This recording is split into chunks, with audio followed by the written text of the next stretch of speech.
we broke that communication into 5 big categories. One was, really starting off with how we communicate. It's not enough just to communicate the information. It's important how we do it too. And then the second one was the information to be given during that first consultation. The third category was what information should be reiterated at the end of that first visit. The fourth is the information at subsequent visits. And then we left communication about genetic testing as its own criteria. So just to go back, how do we communicate? How do we set up that proper positive experience? The first rule is this should be done outpatient. When the child is in status, that is not the time to be suggesting that this could be a diagnosis. So ideally, it should be outpatient, minimal distractions. If possible, younger siblings wouldn't be there, but however family needs to do it, we want to have minimal distractions. The communication needs to be provided by someone who understands and knows about Dravet syndrome. So some people might take that to mean, okay, this needs to be an epileptologist, but that's not true. We can all study about Dravet syndrome. And so we want that to be a person who's going to be the family source of contact for the next years to come. Sometimes we might have someone else, like another medical professional, like a nurse, who would be in the room with us. And that way, after the appointment is over, if the family has other questions, that other person could stay. But we don't want a whole team because we don't want to overwhelm the family. So that's going to set the stage. And then we're going to make sure that we have good communication. So we'll start off giving relatively basic information, and we want to watch body language, nodding, making sure that families are attentive before we start to go into more detail. Because again, this is a lot of information, and we want to make sure they're understanding it. If they are getting really overwhelmed, then we're going to pause. We're going to give them plenty of time to ask questions. We're not going to have a rushed appointment. Ideally, we're going to address SUDEP right away during that first appointment. But then we're also going to make sure that we have a follow-up appointment in the near future. And by near future, I mean, days to weeks, not months, to allow families to process the information, absorb it, do their own research, and then come back with their questions.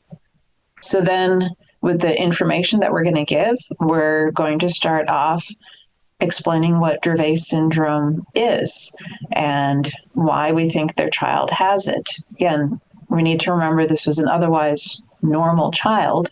So this is when we need to introduce the concept of medications, and that the child is not going to outgrow this. The child is going to be on medications indefinitely. And unfortunately, medications will not allow the child to be seizure-free.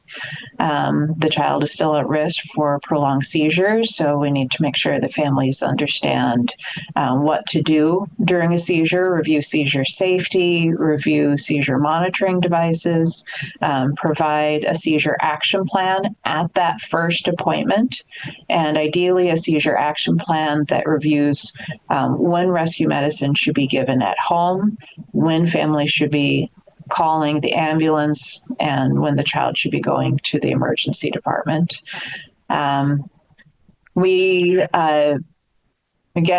We need to review information about SUDEP. This is a very high risk for families, so if at all possible, we should be discussing that during the first appointment as well.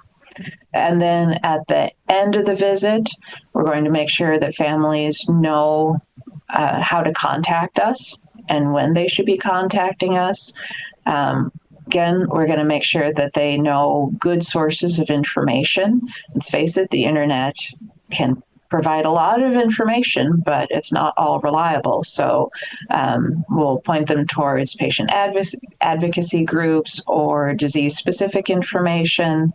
And then We also want to reiterate the importance of still working with the child's primary care team. So if the family gives us permission, then we will also contact the child's primary care team. And then the child will come back, and when we sit down for those subsequent visits, first thing we'll do is ask families if they have any questions to make sure these are open-ended. So we have good communication. We'll review the seizure action plan again. If it was used, how effective was it? If anything needs to be changed, how the child is doing with their medications, if they're tolerating it, if they're being effective. And then this is when we will introduce next plans. Ideally during that first appointment, we will introduce that there's preferred medications for Dravet syndrome and ones that should be avoided. During those subsequent visits, it's always good to have, the next plan when first medications aren't working. We'll review other treatment options like ketogenic diet. We'll introduce that the child is likely to have developmental disability, and so we need to have a good multidisciplinary team. We should involve the social worker. And last but not least, we can't forget the emotional and social, physical welfare of the family. So we want to check in and see how they're coping.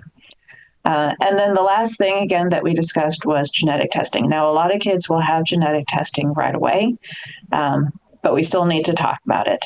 And we'll introduce the concept that a genetically based epilepsy does not necessarily mean that it's inherited. So a child can have a genetically based epilepsy without a family history. Even if there is a family history, or if we detect the gene change in the parent, we want to make sure that the parent knows this is not their fault. They didn't give something to their child.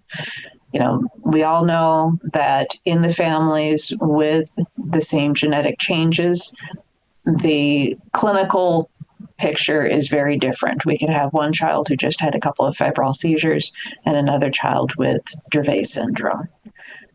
And so that's the first thing to make sure families understand, is why we're doing this and that it is not their fault if this is a familial gene change. And then we also want to talk about what we're going to do with that information. Remember, Dravet syndrome is a clinical diagnosis.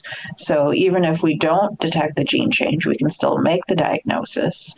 Detecting the gene change doesn't determine the future. It doesn't tell us how severe the symptoms will be.